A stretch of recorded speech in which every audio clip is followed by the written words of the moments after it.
Okay, we're going to get started as soon as everybody gets in, because I got a lot of time to.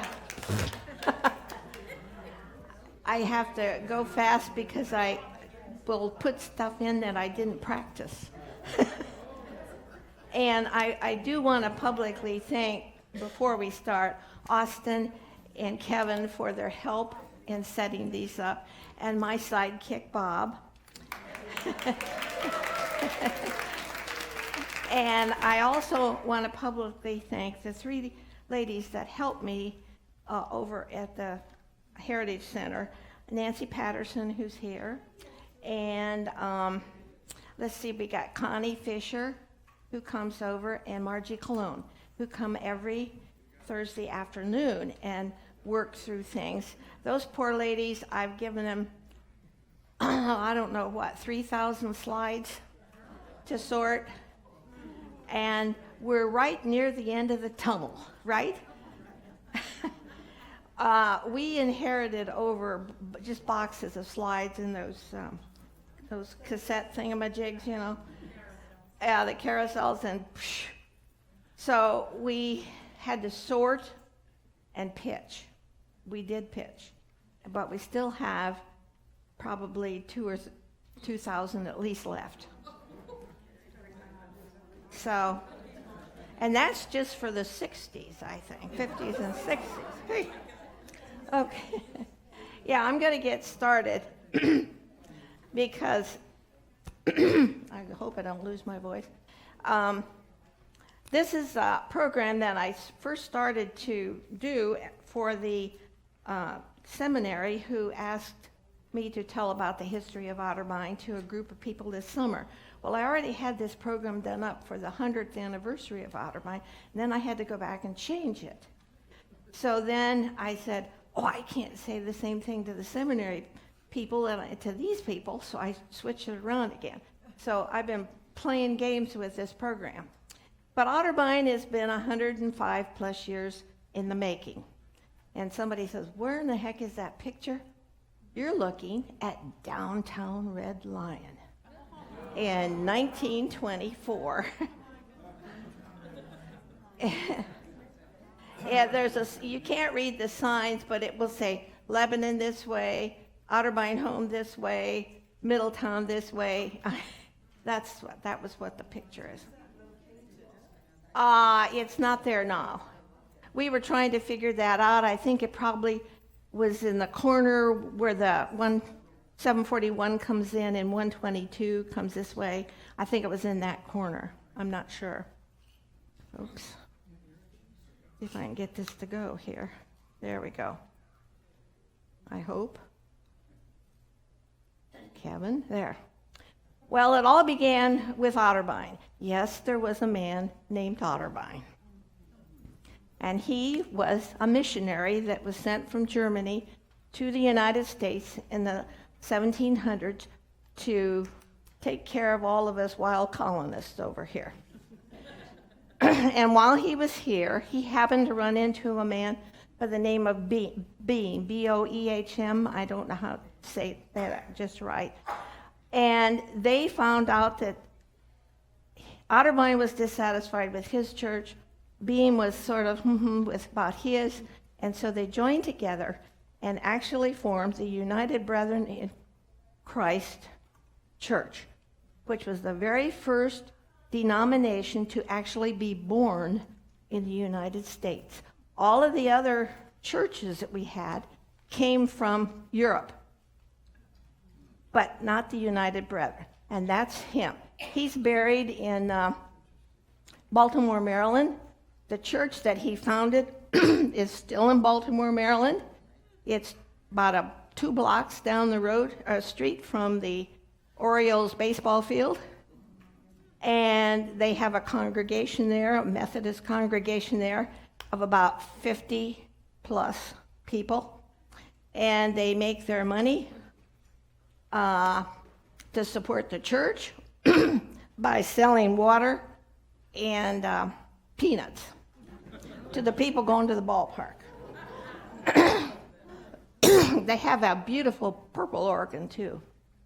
What denomination was he I think he was what they called evangelical or Lutheran. I'm not sure. Those two terms are interchanged a lot. Well, the connection with Otterbein, remember last week I told you that Dr. Philippi wrote this little thing here. The connection came about when this gentleman over here, Mr. Granville Hickson, visited his aunt, Suzanne Lydell, was here as a Shaker. She was kind of dumped off in her life to be raised by the Shakers as an orphan. And he was a typesetter or something for the Otterbein Press, which Dr. Philippi was the editor for. And he said, I think you would like to go out and visit the Shaker village out in near Lebanon, because he said they have a real interesting story, and it would be a good story to put in the telescope, which is the religious telescope is was the arm of the church that was a publishing company. And so he wrote this wonderful article about the Shakers, and he's spot on with the history, because he was able to interview people that were here, and he got the history. And then Otterbein itself, our Otterbein here, printed this up many years later and passed it out. We have a few extra copies, but it's very interesting, and I love to read him because he has such a flowery way. So after he had visited Union Village, he went back and did some more information, got some more information on the Shakers, and wrote a book called Shakerism, The Romance of a Religion. And he published it in 1912. And,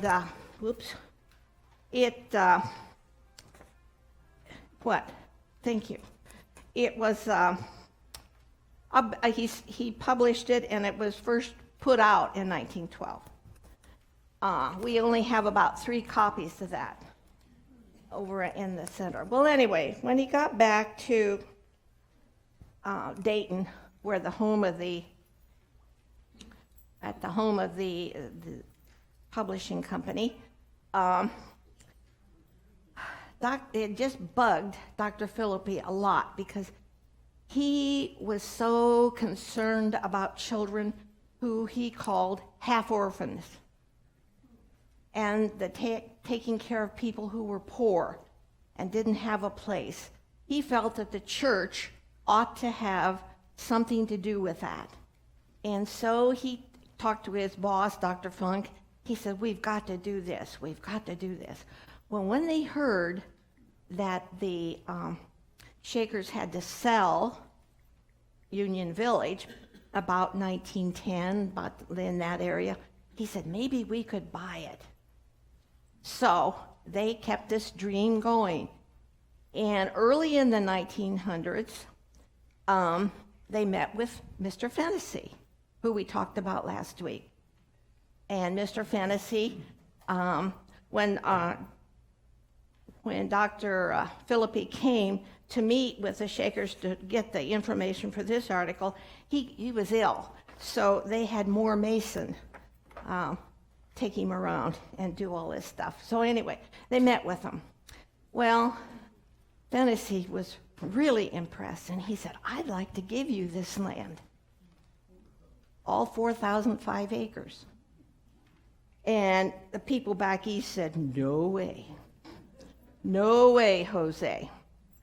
So Fennessy was an orphan, and he just wanted to do it. So they said, it's got to be put on the market. So they put it on the market, and a lot of people came in and started bidding on it and bidding on it. And when they saw some of the bids, Dr. Philippi and Dr. Funk said, oh man, we'll never make that. We won't have that kind of money. And there was a group that came out of Cincinnati who wanted to buy it. It was a conglomeration of people, like a consortium. And when Fennessy heard that they were going to put a racetrack on the land, he said, whoa, that's it. So he calls Dr. Philippi up and says, oh, would you like to buy it? I'm taking it off the market and I'll sell it to you. So in October the 12th, in October 1912, they decided they would sign an agreement. And the agreement was they would buy these 4,005 acres for $325,000 with $50,000 payable to the Shakers at the time of the deed transfer. So, this is a picture of them signing when the title was transferred. Well, oops, oh dear. I didn't short it out. That's okay. Yeah, it was water. Let's see. All right, we'll go back to this one. Here's what they bought. They bought actually 7 farms that were all put together in that 4,005 acres because the Shakers had already subdivided it into farms and was leasing it to people such as, now get these words, their tenant farmers were Fox, Fowley, Berger, Klein Henn, and Malampy. So Malampy is here, and we just lost Eldon, who is a relative of that group. And their first board of trustees was the guys that got together and put the Constitution together or whatever, the organization all together. They were Bishop Matthews, Bishop Weekly, the Honorable James M. Cox, who at that time was kind of running for governor, and Honorable J.M. Cogan, Frederick Reich, if you're a Dayton native and you haven't heard of Reich's, yep, he's the one. Editor Philippi and Funk, Grimes, and Cochran. These were all members of the United Brethren Church in Dayton. They had about 3 or 4 of them, but that's the one they were the mass. So, what did they do between October and March? They hired Dr. and Mrs. King to raise the $50,000. So, now the Kings were graduates of Otterbein College, and they had been in Sierra Leone and had set up an orphanage, and they had done a lot of things over in Sierra Leone. They escaped one massacre, and they came home on furlough in early 1912. They were brought with them another lady from Sierra Leone, another missionary, and she got sick when they were in England. They got as far as England, and then she got sick. So they had to give up their tickets on the Titanic. So you never know what God has in store, do you? So they went out, and after Dr. Philippi and Dr. Funk had purchased all this and made the agreements, in the 1913 conference, they went and they said, oh, by the way, we just did this to the General Conference. And the General Conference said, you did what? $325,000, you put us in debt. And they said, we saw the need. And they convinced them, and the General Conference says, you can do this and we'll support you on one condition. You name it after Otterbein. So they did. And they hadn't been open. They decided to move everybody in to the center brick, which was the 1844 building. But by the end of March, they had a lady by the name of Mrs. Cynthia Parrish here, who was the first old person, and all of a sudden 6 kids showed up, which were the Dickens Sheets and the Schimmer children. Shimmer. That's what they look like. You notice they're barefoot. A lot of the pictures I have of early children were barefoot people. The Dickens sheets were Robert, Byron, and Harold. Byron is the one on the end. One right here. And this is Byron, that's Robert. And the Shiner children were, let's see, Carl, Leona, and Leroy. That's Leroy. And they were the first 6. Well, those 6 really kept in contact with Otterbein long after they left here. The 2 that made the most were the most famous.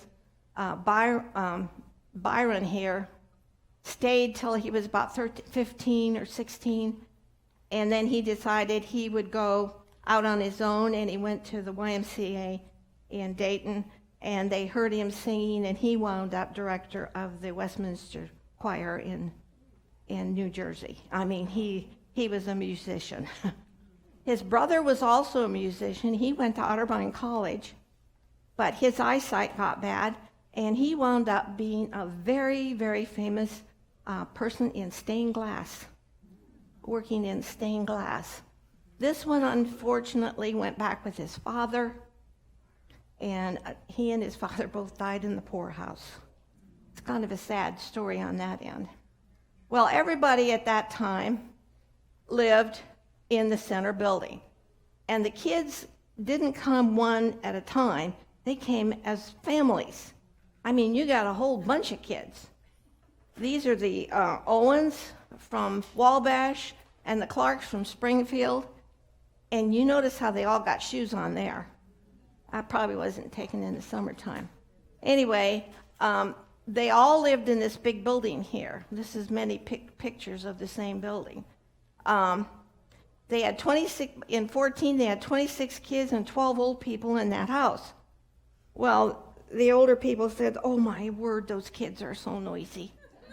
And so they fixed up a house across the street, which was another one of the Shaker buildings, the one that was built in 1819, and it was remodeled to accommodate them. And that was a relief for the older people, because those kids were noisy. And this is what it looked like inside. They had a dining hall down in one of the main areas, and they had the rooms were all furnished by different churches around. The churches would furnish the rooms and help set them all up. And this is why you get this big 20s era stickly type furniture. And they lived in rooms, usually 2 to a room. They had their own kitchen over there, so they didn't have to fuss with the kids. So they were awfully noisy. Dr. Philippi kept going out and getting children. You've got to understand that the church, the Western Conference of the United Brethren Church at that time, came all the way from Ohio clear out to California. They had conferences all throughout there, and he would go out and collect all these kids because they were admitted in. How you got admitted in was your church, your local church, had to apply to Otterbein. They filled out a form, and they said whether or not these were acceptable, and these were all reviewed by the executive committee of the Board of Trustees. Very complicated, but they all came. And this was a bunch he brought in from Iowa. He brought them in by a train. And in the meantime, in those early years, the Shakers all moved over here to Marble Hall. And we talked about that before. They stayed there till 1920. Dr. and Mrs. King, who were the first house parents, lived also with the kids in Bethany. All the kids were together in Bethany. And then they kept getting bigger kids. Now, children need a lot of things. If you're going to have an orphanage, you better have a lot of stuff. So, first of all, they need an education. You had to be responsible for that. So the first school they went to was a Shaker school. Then they decided that thing was too dilapidated, and they moved into the Shaker meeting house. Well, that worked until you had too many kids.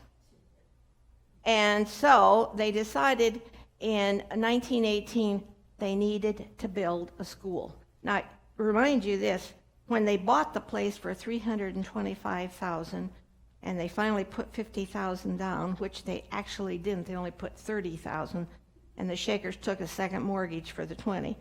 And then they paid them off in lumps. Well, you had to pay them off in lumps, and then you had to go into a building program, and they got themselves in debt very quickly. But they started to do this. So they built the school right here, started in 1921, and that's what it looks like yesterday, today, and right now, because this is the building you see sitting across the street over here. That's the Warren County Services Center. Well, the school was good. They had a lot of kids come in, let me tell you, and they had good sports teams and everything but football, because they didn't have football. They couldn't field a football team. The earlier kids sometimes went into Lebanon to schools, but most of the time they stayed out here for a long period of time. And they could field a track team and a baseball team, and basketball. They did basketball. And that's some of their transportation to school over the years. This first thing, this truck, this old Ford truck here, that's the first Spirit of Otterbein I ever saw listed. That's what the kids called it.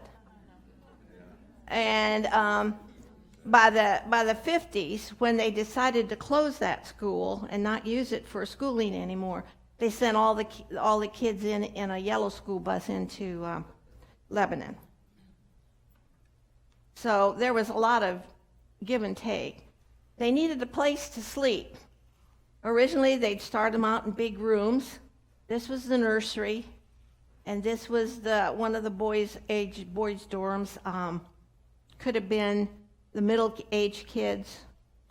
They tried the high school boys across the street for a while in the Shaker meeting house, but you don't get boys too far away from the people who are supposed to be in charge. So they brought them back in. And in the 50s, just before they remodeled it to look kind of like a college dorm that we went to in the 50s. So gives you some idea. They didn't change that much. They needed good food. Now, you got to realize that Old Bethany was huge, and it had a large dining room, and that's where the kids ate, in one big room. And I think it was the second floor. It was all open. It was a big meeting place. And their cooks, they did the cooking in the basement for the most part, because that's where the Shakers had their kitchens, was down in the basement. But look at those beat up old pots and pans. Well, this was a 1922 picture. They got a lot of gifts, lots of gifts. Every single thing they needed for kids came to them in gift form of one way or another. And when they did these annuals, which would give a report, they would list in the back a gift of everything that was ever given to them. I mean, right, a dollar's gift was recorded. All kinds of things. Underwear for the kids, canned goods, you name it, it was recorded. And one of the articles in there has them getting all excited about new pots and pans. Somebody gave them new pots and pans. So that's a long way to go around that story. They needed a way to keep the kids busy. Now, if you've got kids from probably 2.5, 3 to 17 is the basic, 17 or 18 is the range. So the older boys milked. cows. The girls helped with laundry, they helped with canning, and this is a early laundry room, and the boys are doing the laundry. Man, that's the only ones that could handle those big machines. That's a big mangle, I think. Anyway, that was pretty dangerous. They also had time for fun. They had all kinds of playground equipment. They took them for rides behind cars, on sleds. Don't do that anymore. And this is Dr. King with all these little kids in a Chalmers automobile. That's a Chalmers. And it was given to Otterbein by Mr. Chalmers himself, who was an automobile maker in Michigan. But he was brethren, and so he gave it to them.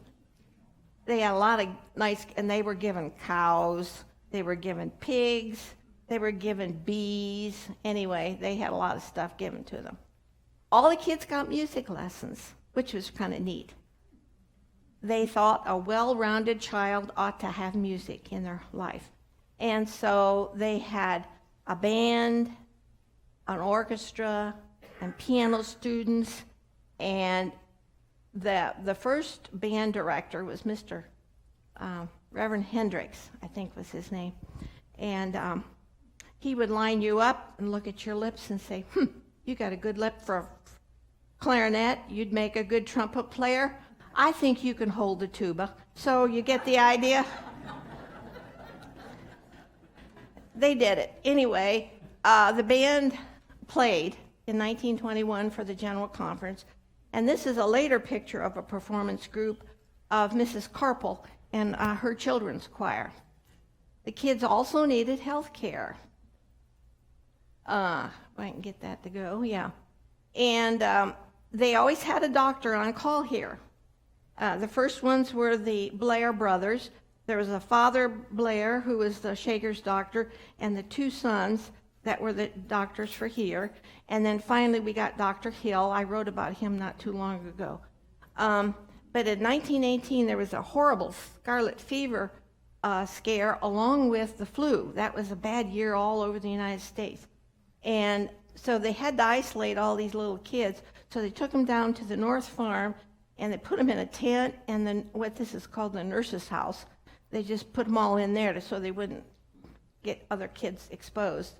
And they had, when Philippi was finally finished, they had a clinic on the 4th floor that was just for the kids.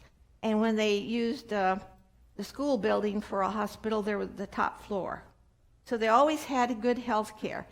And Helen Abney will tell you, she was an orphan here, she said, we all had to get our tonsils and adenoids out too.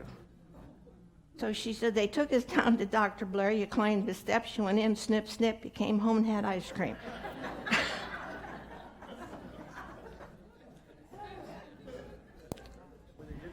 That's what they did. The other thing that the orphans that come back will tell me that they did, they had to have cod liver oil and what was the other one?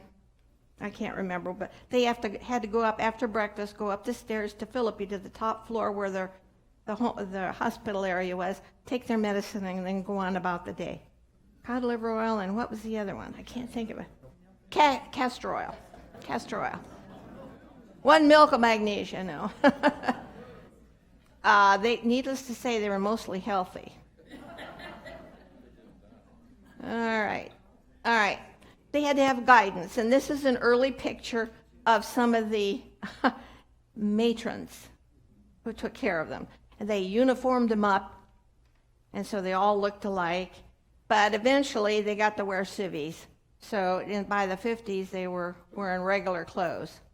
They had to have health care for the older people.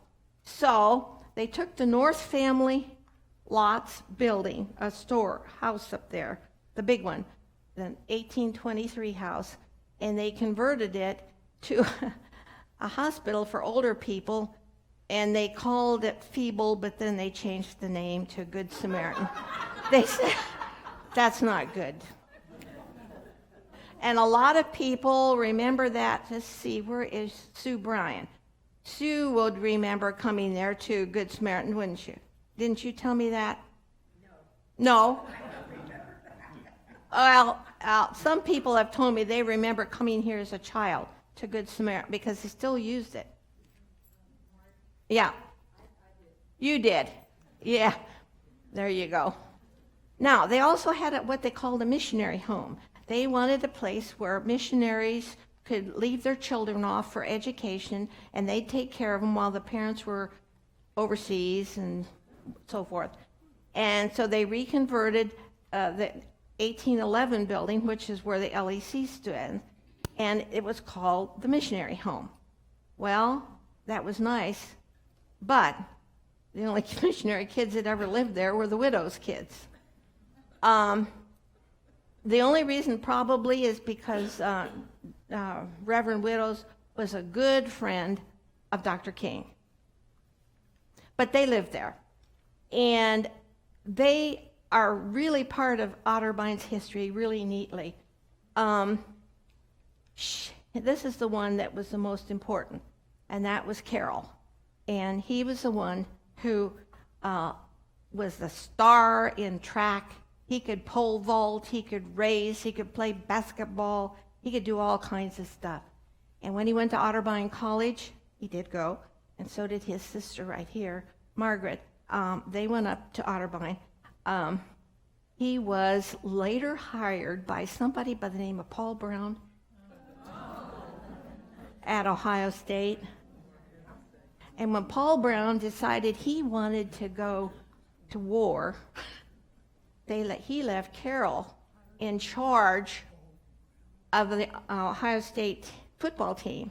And guess what? They won this national championship. So much for that. These two, she still lived in Ohio till she died, and these two went back to California where their parents actually were from. So that's to me. These are some of the girls' homes. This is the early meeting house, and they changed it to look like that. They put a little porch on it and redid it on the inside. It was the home basically for the older girls. The smaller girls lived in Sunbeam Cottage, which was, near the end of the gallery, as you put it today. They had other activities for the kids. They had Bible school, they had swimming pools, they had scouting, they took them camping, they let them do all kinds of stuff. So they were really busy. The highest number while they were an orphanage was about 175 plus at one time here. Most of the children outnumbered the adults 2-1 during the time that the orphans were here until the 50s. And this is just some of the things. This one right here is Helen Abney's family. That whole family came. And I didn't have a picture of Popcorn's family, I'm sorry. When they got to be 18, all the kids were allowed. They were dishonorably discharged, or honorably discharged, not dishonorably. Honorably discharged, because 18 was your time of adulthood. And you either had graduated from high school or not. But they allowed the kids that hadn't quite graduated, even though they had reached 18, to stay on until they graduated. Then they were sent back into the world. Which is basically what our foster care does today, doesn't it? I think it's the same thing. And this was Lowell Everett Ullman. And he was here from, 25. He came in 19 and remained a member till 35. So that gives you some idea. Otterbein also had to figure out a way to pay for all this stuff. So they farmed. They thought if they used all of those 7 farms and eventually got it, the farms would support the place. Nope. Didn't do it. But they had all kinds of farming. They had the stock breeding, and they were very proud of their stock. If you look in the early annuals, you see more pictures of cows than you do kids. They had a dairy business, and we have some remnants of the dairy business. We have a 1 pint of milk, and this is Otterbein's Dairy's cottage cheese. Yeah, and so they had sold 3 kinds of milk. They had milk routes. They were busy all the time with milk. This was the early dairy barn. If you look today, if you can see a pile of rubble, besides the other rubble they got over there, but there's a pile with greenery on the top. I think that's where those barns were. They tore those down. They also had bees, and this man is so fascinating. He lived here for a long time. He and his wife came. She died early, and he stayed on and took care of the bees. So we still had a couple bee houses out south of here, or the pond there. There's a couple of bee houses still there. I don't know who's running them. Then they started their building program. Well, the first 2 things they built were, of course, the school and Philippi. Unfortunately, Philippi just sat there for 14 years. It never got finished. It was just a big shell. And finally, in 1935, a couple by the name of Kondo, Reverend and Mrs. Kondo, gave them $40,000. Where they got that kind of money, nobody knows. But anyway, they got and finished it. So it was finished in 35. Now, I put this in here because I need to remind myself to tell you. By the time they got through the 20s, near the 20s, end of the 20s, they were really in debt. Otterbein was horrendously in debt. And they thought they'd have to go belly up. They thought they'd have to sell everything. So somehow, through their political connections, through former Governor Cox and some of the other people that they knew in Dayton, they heard that the state was going to buy land for a prison farm. And so they agreed to sell 2,000 acres to the state of Ohio for their prison farm, which later became what we see today. And they sold it for, was it $100 an acre? It wound up $200,000, which got them out of debt. Got them out of debt. Now, if you went there today, you would find this little building. And that's where your water comes from, folks. Or some of the water. Otterbein always had trouble with well water, and they would dig the well and it would run dry, and they'd dig another one and so forth. So they finally found that there was really a lot of water down at the bottom of the hill. And it's because that whole area is a big aquifer that goes under the whole, runs along the, is it Miami River? Yeah. And so anyway, that's all that's left.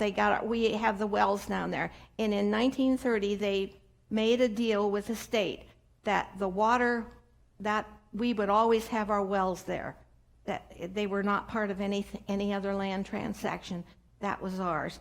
And we had to prove that not too long ago when they were building the Racino. Yeah. So it's there. All right, let's go on.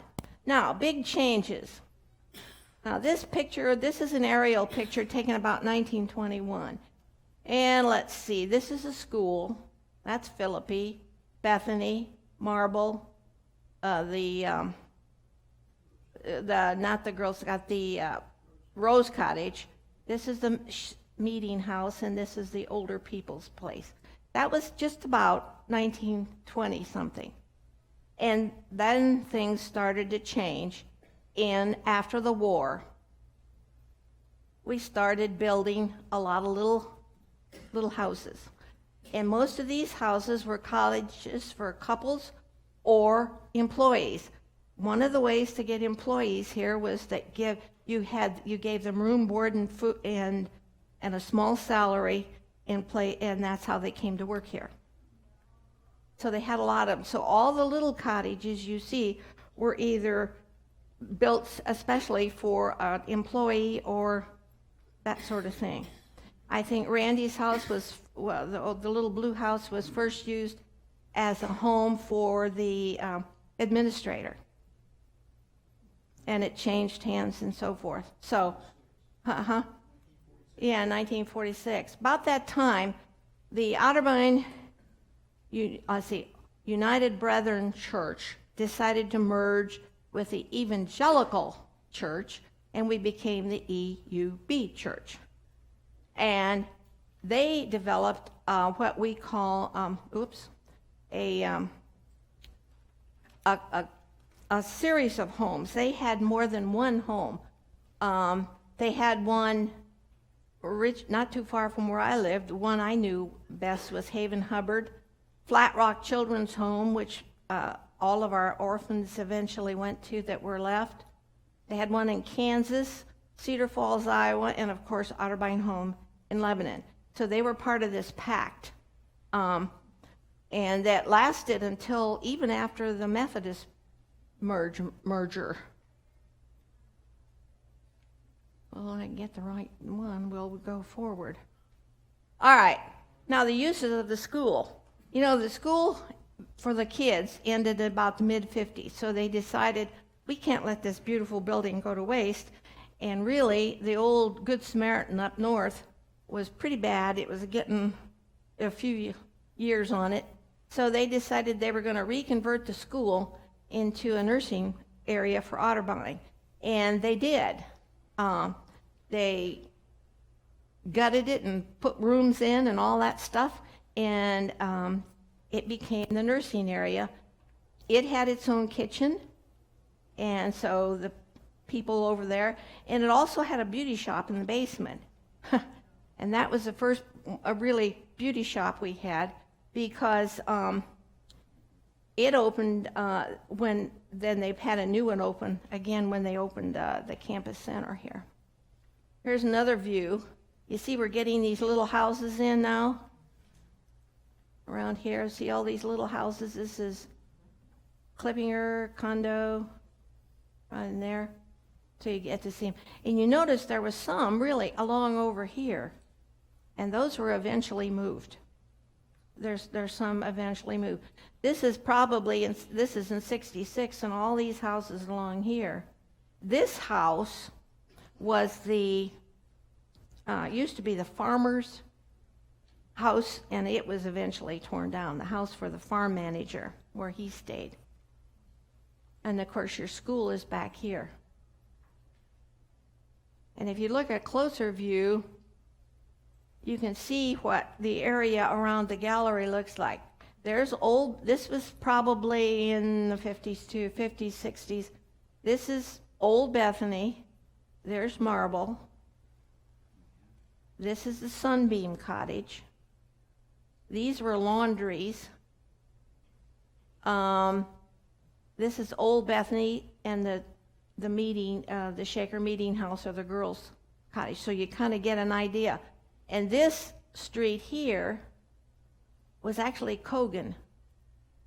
Cogan went all the way through, which is Cogan is right now between here and King. But now it went all the way through that way at one time. All right, then, my gosh, the 70s hit, and there was a humongous boom. The East Courts started, and all of the courts were completed at 6 months intervals. Now, the East Courts are the trees. Okay? That's how you keep them straight in your head. They're all trees. Redbud, maple, cedar, all the way. Apple, I think, was the last one. And then the West Courts started, and they're all birds.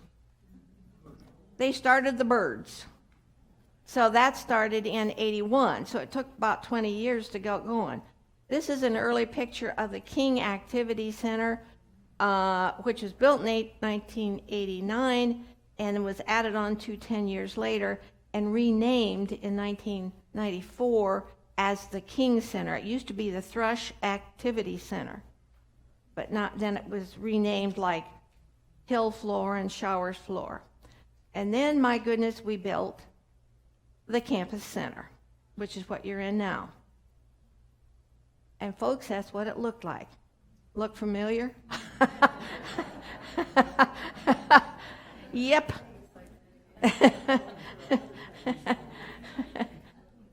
Anyway, that's kind of what it is. And it's, if you could look at it from the air, it looks like a boat. It's a big boat. It's not like an oval thing, but it's a boat with blunt ends. Yeah, it's really a strange thing. And with it, then of course we got all the amenities that we had before. They were all in one place. Used to be the store was in Philippi, the post office was in Philippi. There was sort of a library, but maybe not so much. There was the campus store. Actually was really a retail store. But the original campus store was a room in the basement of Philippi that shared canned goods. If you lived in one of the houses, you could go over and say to Mr. Scott, who ran it, I would like 2 jars of green beans, and he'd give you 2 jars of green beans to take home. Didn't pay for it. It was just part of Otterbein's excess stuff that they canned. And that was wonderful until the state said, you can't do that. You can't feed old people canned goods. You can't feed children canned goods. You got to get it from somewhere else. Processed food, anyway. And then the bank was one of the things that came in. And, of course, the church. The church had met before in several different areas. It met at the 1844 building. It met over at the school. It met in Philippi, and then it met here. So the dining hall, after it was built, they decided the dining hall was way too small. So they took the distance between the campus center and Philippi and connected it. And then they put in the conference center and the conference room, and the hall is the dining as we see it now, with the little atrium in the top, or whatever you call that thing. And that's what that was. They had a pavilion by the lake was added. In 1970, it was basically a pond to catch the water from the whole east side of campus. All the water from over on near Marble Hall flows east and goes into the pond down here. That's why that's important. And then they thought, well, we just can't have that pond sitting there. So they decided to develop what they called a pavilion, and that was done in 80. And then they started adding wings. Well, they found the need after the children left in 63. They decided we need to provide more stuff for older adults. And so they added the wings. And this is the wings.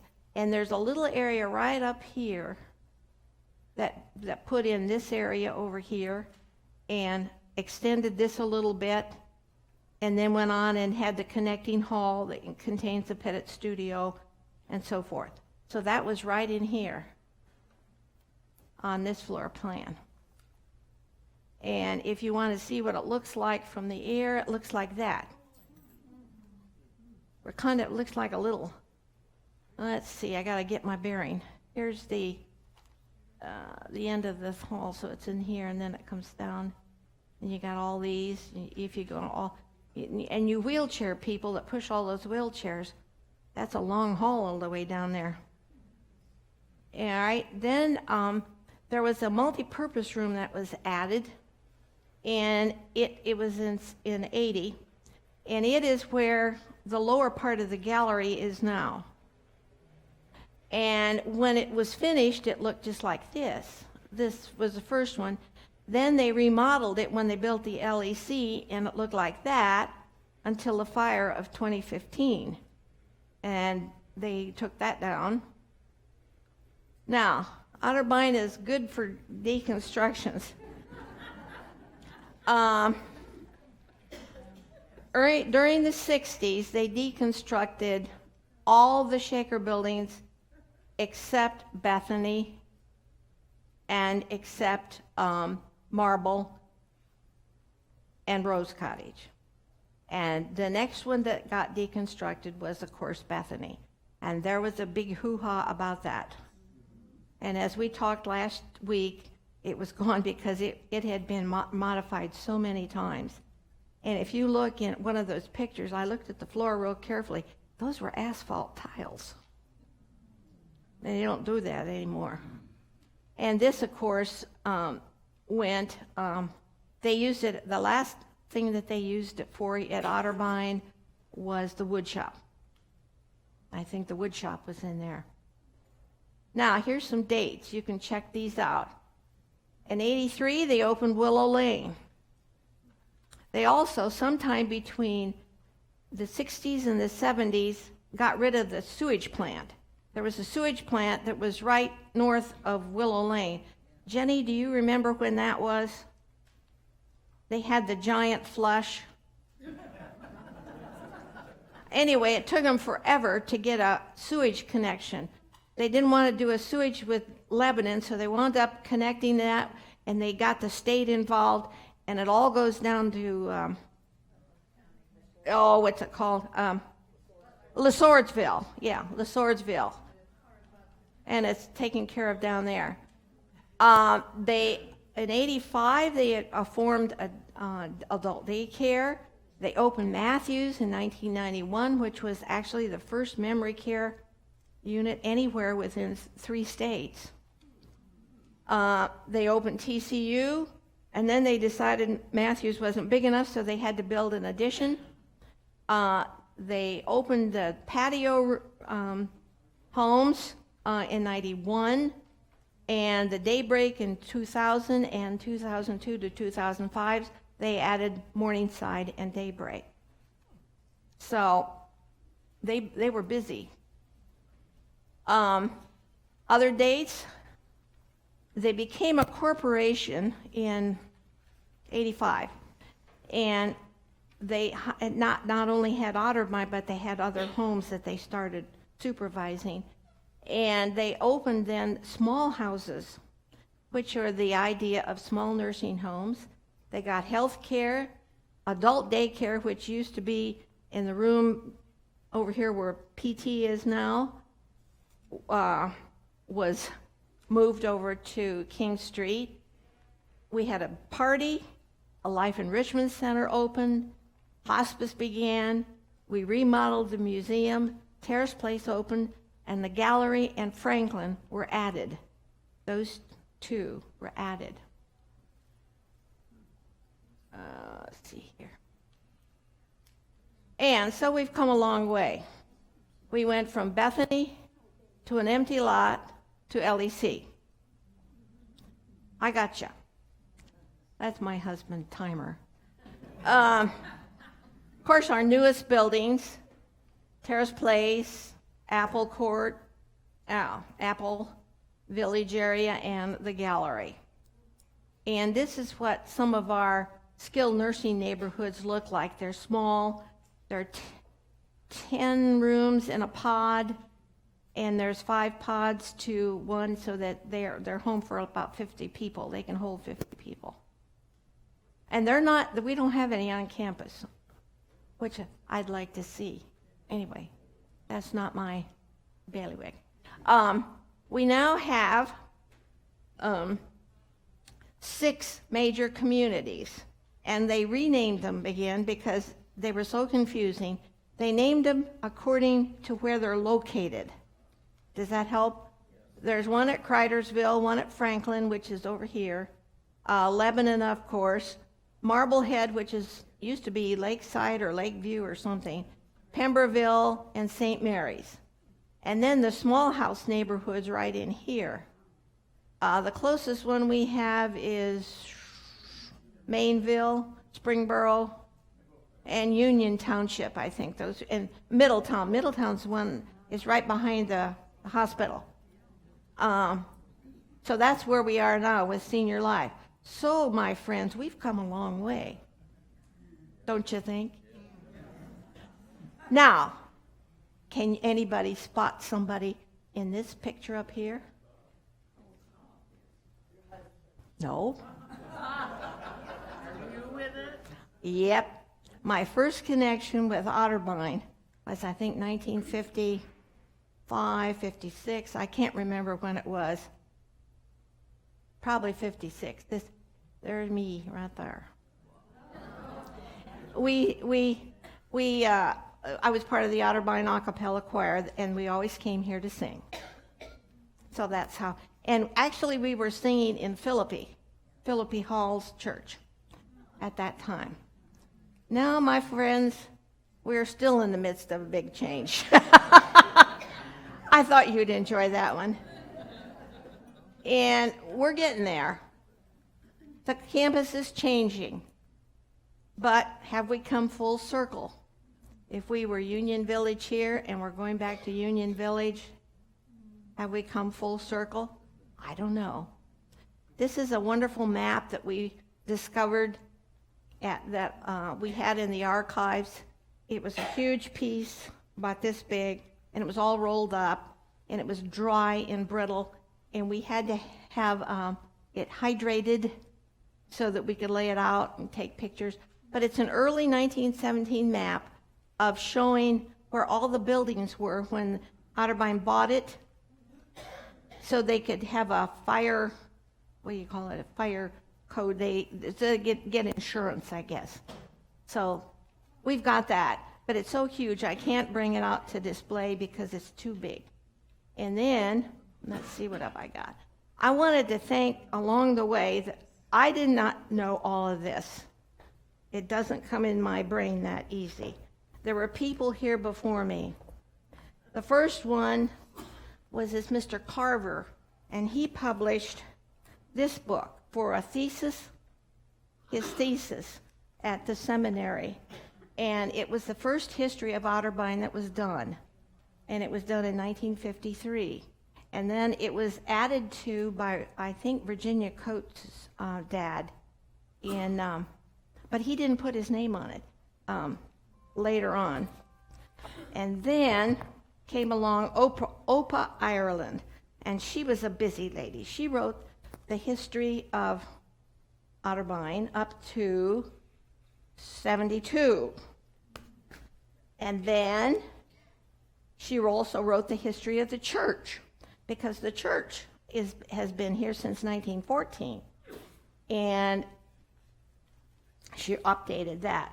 Another lady that has written something is Rosalie Lucas Harder, who was an orphan who wrote it from the orphan's viewpoint. And then I think Rose Cottage was also done by Opa.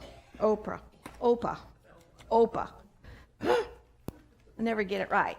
And then we had the Peckhams. And you know, I didn't bring their book, Faces of the Spirit. Of all things not to bring. Well, anyway, if you didn't get a Faces of the Spirit, you ought to get it. You ought to thank Mrs. Arlene Peckham and Charles Peckham for all of the good changes that we have here at Otterbein, because they're the ones that developed the program department, the activities that you have. She was the first activities director. He was positive that older people could live longer if they remained active. And he was a good leader in that gospel. And he believed it. He was just a marvelous person. Let's see, what else have I got on here? Anybody jog your memory? All right, well, I'll let you go. I'll show you what we got. Somebody says, why did you bring this? Well, we inherited a player, the Regina player. And we had, 27 discs like this. And this one is called Bill Bailey.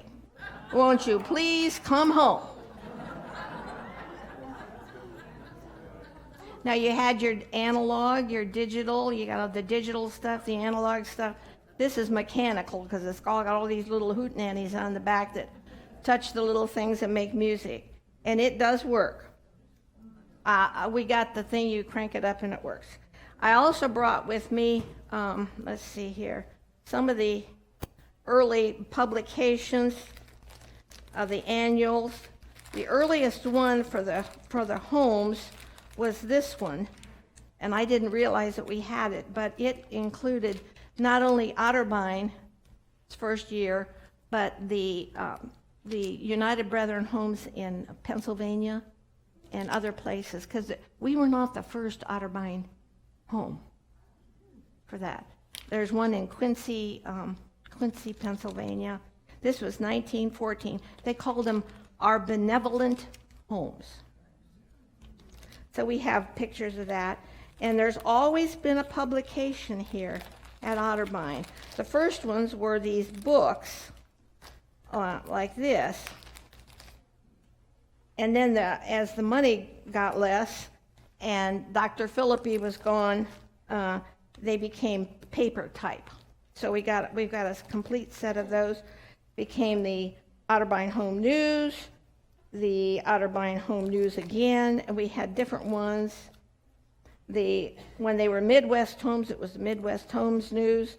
Then our first issues of the Echoes, and so forth. So you're welcome to look at that. If you turn the lights up, they can see them. I have also other books, aerial views. Mary Lou Warner. I didn't talk about Mary Lou, did I? Well, Mary Lou was a great historian, but she was not overly organized. She developed, 3x5 card catalogs, and she put them in shoe boxes. So everything that was about Otterbein was in a shoe box on a 3x5 card. It was very difficult to match the 3x5 card with whatever we had. But we did. We were working on it. She was also a great collector of articles, and she did a marvelous job of collecting a lot of stuff for the Heritage Center. Okay, questions? Yes? The Warren County Services Building, does that still belong to Otterbein? Yes, it does. It does. It does. And my understanding is now that the new village people would like to keep it. Okay? Comment on cemetery? I didn't. The cemetery's been around since the Shakers. Now, the Shakers, you say, but there's no headstones for Shakers. If you go to the cemetery and you go in, we're kind of on a little hill. It's kind of on a little hill. I think the Shakers are behind that hill because they didn't put up tombstones. And it's been here since Otterbein came to be. Yeah. I have heard several references about the red stockings. Yeah. For us who are not from this area, Oh, tell us. in 1914, they needed money, and they always had a Christmas offering. And so Dr. King came up with the idea of little red stockings. If you put pennies or dimes, started out with pennies, really. And then it wound up, you could put more money in it.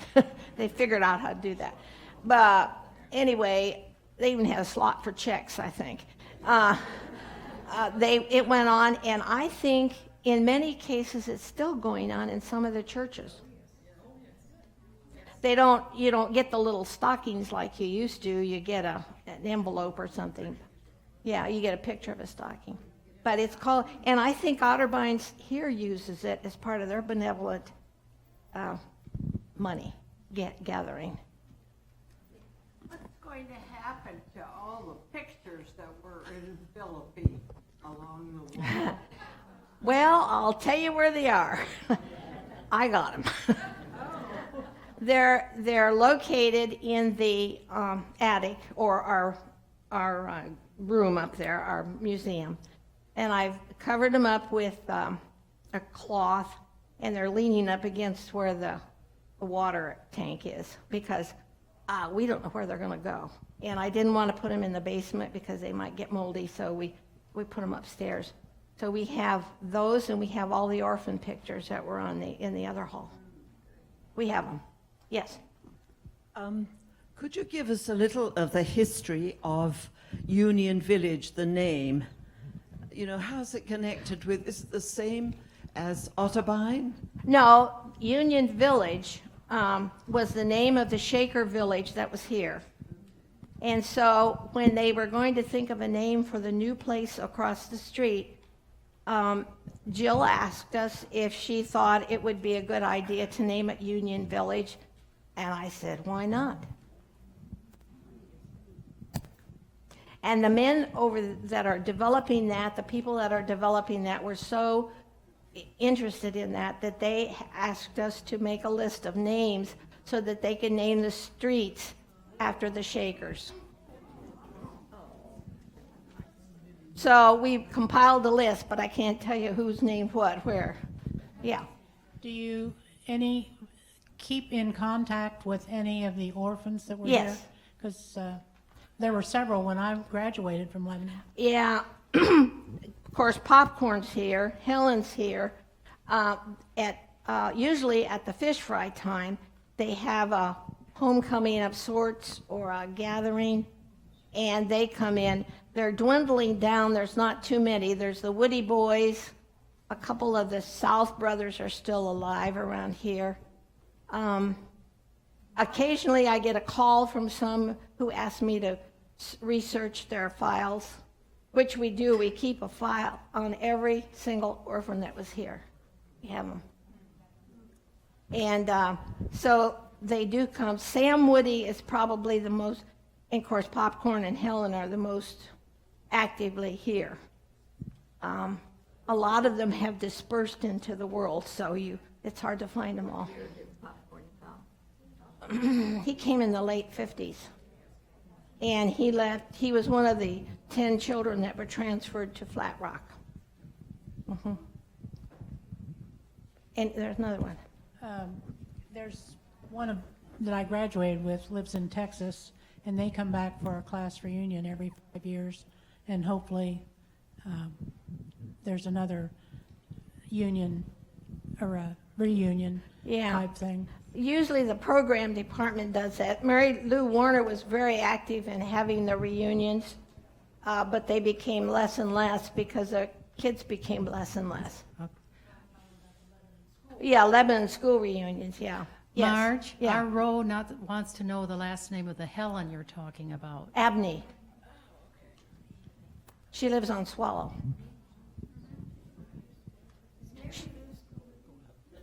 Yes, Mary Lou is 101, and she's still I would like to see some of the people who helped in the early days, or ones that were older here, like Charles Jogard and people like that. Are they here? we've got Randy and Just Jenny, stand up. Stand up. I want to see and I don't you. see Charles. We also have Ruth McMichael. And Ruth McMichael, she's in Asbury or She's something. in Asbury, Yeah. yes. Could you people stand up so we see who you are to thank you And for Stand keeping up. us together?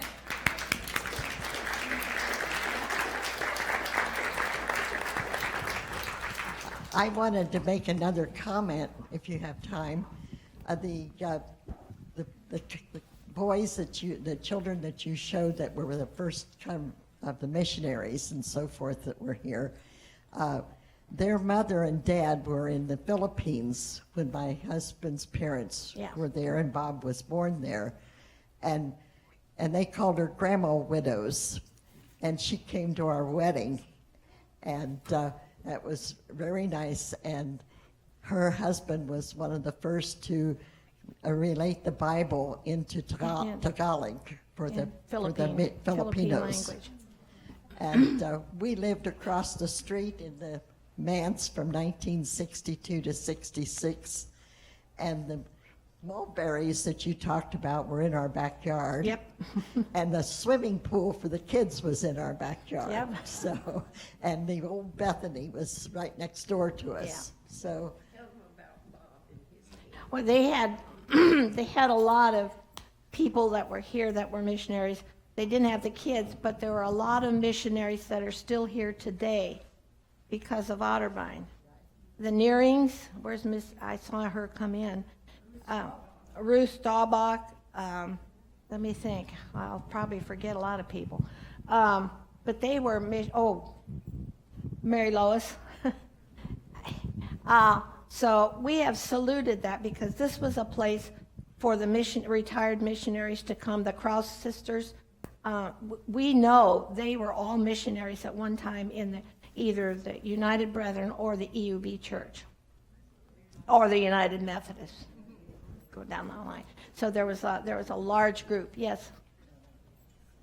Just a word of thanks to you and to Ruth Divot and all the others who have put this all together.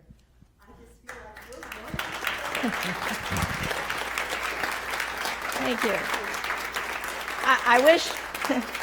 I wish I could tell you about this history of like the beauty shop, the barber shop, and all those, but that would be 5 other programs by the time I got there. But you're welcome to come look at this stuff.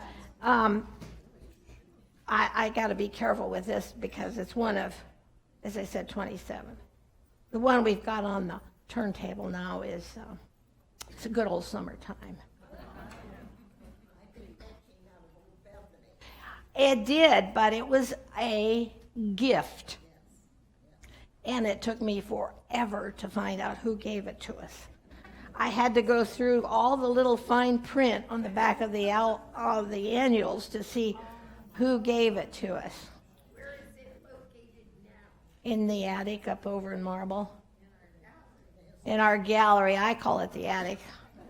It's when we got it, it was an attic. Anyway, the gallery, we've got the crank and everything in there. Yeah, it's there. It works.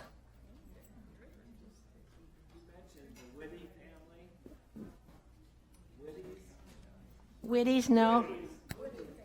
Woody, yeah, Sam Woody.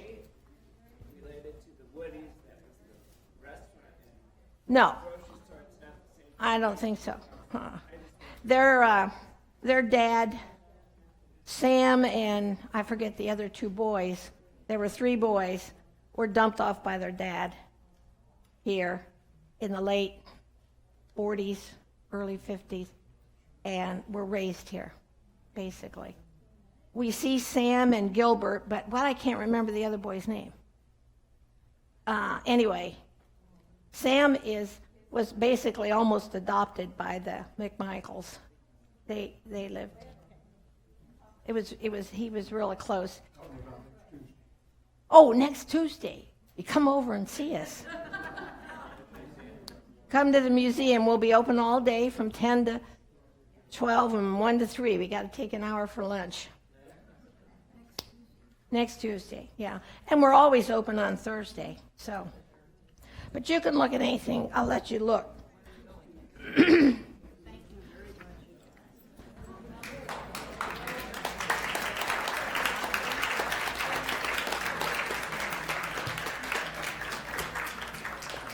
Mary Lou also did a lot of these. She did a lot of books, notebooks.